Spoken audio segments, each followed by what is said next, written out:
Friends എന്നോട് നെയ്ച്ചോറ് ആവശ്യപ്പെട്ട അനുസരിച്ച് ഞാനത് സ്റ്റാർട്ട് ചെയ്യുവാണ്. ആദ്യം നമ്മൾ 2 കിലോ ചിക്കനാണ്, അതെല്ലാം കഴുകി റെഡിയാക്കി വെച്ചിരിക്കുകയാണ്. ഇച്ചിരി ഉപ്പൊക്കെ ഇട്ട് വെച്ചിരിക്കുകയാണ്. അപ്പോൾ അതിന് വേണ്ട മസാല, സവാള, ഉള്ളിയും തക്കാളി, ഇഞ്ചിയും വെളുത്തുള്ളിയും എല്ലാം കൂടെ നമ്മൾ പേസ്റ്റാക്കി ഇതിലിട്ട് നന്നായി വഴറ്റിയെടുക്കുകയാണ്. ഇത് വഴറ്റിയ ശേഷം നമുക്ക് അതിന് വേണ്ട മസാലക്കൂട്ടെല്ലാം കൂടെ ചേർത്ത് നമുക്ക് ചിക്കനെ ചേർത്ത് ഇളക്കി അടച്ചു വെച്ച് വേവിക്കാം. പിന്നെ നെയ്ച്ചോറിൻ്റെ ആകുമ്പോൾ ഞാൻ എല്ലാവരെയും കാണിക്കാം. അപ്പോൾ നമ്മളിത് നന്നായി വഴന്ന് വരുന്നു. അപ്പോൾ നമുക്ക് അതിനകത്ത് ആവശ്യമായ മുളക് പൊടി ഇട്ട് കൊടുക്കാം. 2 കിലോ ചിക്കനേ ഉള്ളൂ. അപ്പോൾ മസാലപ്പൊടി ഇട്ടു. പിന്നെ നമുക്ക് അതിനാവശ്യമായ മുളക് പൊടി ഇട്ടു. പിന്നെ നമുക്ക് മല്ലിപ്പൊടി ഇട്ട് കൊടുക്കാം. പിന്നെ നമ്മൾ സ്വല്പം മഞ്ഞപ്പൊടി ഇവിടെ നമുക്ക് ചേർക്കാം. പിന്നെ ഇറച്ചി മസാലയൊക്കെ ഞാനിത് വെന്ത് കഴിഞ്ഞ ശേഷമേ ചിക്കൻ വെന്ത് കഴിഞ്ഞ് കടു വറക്കുമ്പോഴേ ഞാൻ ഇറച്ചി മസാല ചേർക്കത്തുള്ളൂ. അന്നേരം നമുക്കത് നന്നായിട്ട് പിടിച്ച് കിട്ടത്തുള്ളൂ. ഓക്കെ, ചിക്കന് നെയ്ച്ചോറിനുള്ള ചിക്കനെല്ലാം റെഡിയായി. പിന്നെ ഞാൻ ബിരിയാണിക്കുള്ള വെള്ളം വെച്ചിരിക്കുകയാണ്. 2 കുരുമുളകും കറുവപ്പട്ടൊക്കെ ഇട്ട് വെച്ചേക്കാണ്. അതിൻ്റെ അരി നമ്മളൊരു അരമണിക്കൂറൊക്കെ മുമ്പ് പിന്നെ വെള്ളം പോകത്തക്ക രീതി വെച്ചിരിക്കുകയാണ്. ബസുമതി റൈസാണ്.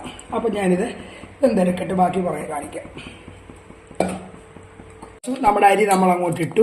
ഇനി ഇത് വെന്തളിയാതെ നമ്മൾ മറിക്കാം. നോക്കിക്കൊണ്ട് അതിനകത്ത് ഉപ്പിട്ടിട്ടുണ്ട്, കുരുമുളക് ഇട്ടിട്ടുണ്ട്, 2 ഏലക്കായും എല്ലാം ഇട്ടിട്ടുണ്ട്. അപ്പോൾ അതിനോടൊപ്പം നമ്മൾ ബിരിയാണിക്ക് വേണ്ടി നമ്മൾ നെയ്ച്ചോറിന് വേണ്ടി നമ്മൾ മുന്തിരിങ്ങയും ക്യാഷ്നട്ടും കൂടെ നെയ്ക്കകത്ത് വറുത്ത് വെച്ചിരിക്കുകയാണ്. അപ്പോൾ നമ്മുടെ ബിരിയാണിയിലേക്ക് നമ്മൾ ക്യാരറ്റും മല്ലിയിലയും കൂടെ ശരിയാക്കി വെച്ചിരിക്കുകയാണ്. പിന്നെ നെയ്യൊക്കെ തീരാറായി. നെയ്പാത്രമാണ്. അപ്പോൾ ഇത് റെഡിയാകുമ്പോൾ ഇനി എല്ലാവരെയും കാണിക്കാം. അപ്പം നമ്മൾ നെയ്ച്ചോറൊന്നുമില്ലേ പറയുന്നത്. അപ്പം നമ്മൾ നെയ്യ് ഇട്ട് കൊടുക്കുക. നെയ്യൊന്ന് ചെറുതായിട്ട് ഉരുളിക്കോട്ടെ.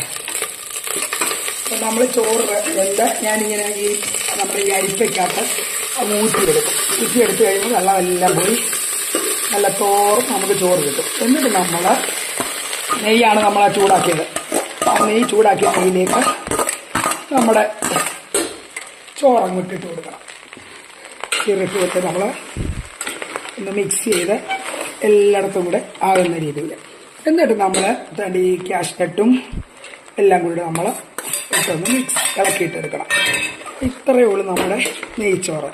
ഞാനിതിനെയും വേറൊരു പാത്രത്തിലോട്ട് സെർവ് ചെയ്തിട്ട് എല്ലാവരെയും കാണിക്കാം. നമ്മളധികം ഈ അരി ഇടുമ്പോൾ നമ്മൾ അറിയാതെ ശ്രദ്ധിച്ചോണം. നമ്മൾ ഈ വെള്ളം വയ്ക്കുമ്പം നമ്മുടെ ഈ അരി ഒന്ന് കഴുകി വെക്കണം. അപ്പം നന്നായിട്ട് കുതിർന്ന് നമുക്ക് കിട്ടും. നമ്മുടെ ചോറ് നല്ല കറക്റ്റായിട്ടുണ്ട്, വെന്തിട്ടില്ല. അപ്പോൾ അടിപൊളിയായി. ഞാൻ വേറൊരു പാത്രത്തിലോട്ട് ഇനി സെർവ് ചെയ്ത് കാണിക്കാം. ഇത്രയേ ഉള്ളൂ. ഹലോ ഫ്രണ്ട്സ്, എല്ലാവരും ഊണൊക്കെ റെഡിയായോ? ഇന്ന് ഞാൻ നെയ്ച്ചോറിടാമെന്ന് പറഞ്ഞിട്ടുണ്ടായിരുന്നു എൻ്റെ കുഞ്ഞുണ്ണി മോനോടും.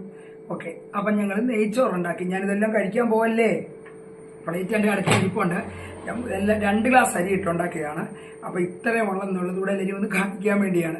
പിന്നെ അതിന് കൂട്ടാൻ സലാഡ്, നാരങ്ങ അച്ചാർ, ചിക്കൻ ഫ്രൈ, നല്ല വെള്ളം ഒന്നുമില്ല, നല്ലതായിട്ട് ഫ്രൈ ചെയ്ത് വെച്ചിരിക്കുകയാണ്.